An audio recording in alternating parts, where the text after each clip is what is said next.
درود شریف کے فائدے۔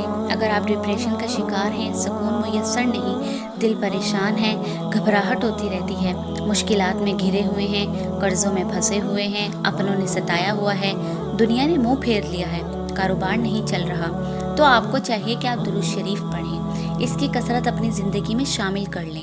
یقین کریں آپ کا ہر بگڑا کام سلجھ جائے گا، ہر بیماری سے شفا ملے گی۔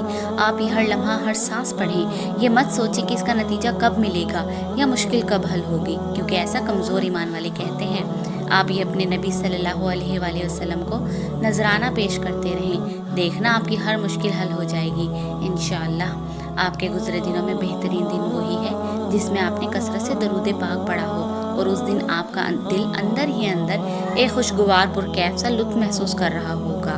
توفیق الہی اور ایسی محبت کا غلبہ رب کرے ہر روز محسوس ہو۔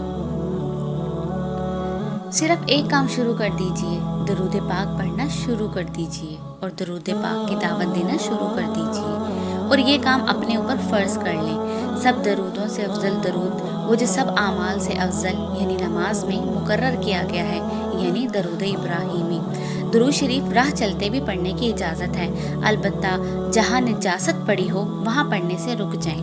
بہتر یہ ہے کہ ایک وقت معین کر کے ایک تعداد مقرر کر لے اور روزانہ وضو کر کے دو زانوں بیٹھ کر ادب کے ساتھ مدینہ طیبہ کی طرف منہ کر کے مقرر کردہ تعداد کے مطابق درود عرض کیا کرے، اور اس کی مقدار 100 بار سے کم نہ ہو۔ ہاں، اس سے زیادہ جس قدر نبھا سکے بہتر ہے۔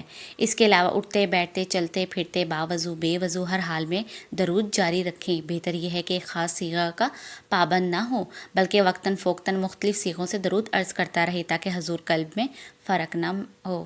کسی وظیفے کی آپ کا بگڑا ہوا ہر کام خود بخود پورا ہوا کرے گا، ہر مشکل حل ہو جایا کرے گی، ہر بیماری سے شفا ملے گی۔ بے شک کم پڑھیں پر بلا ناغہ پڑھیں۔ جزاک اللہ۔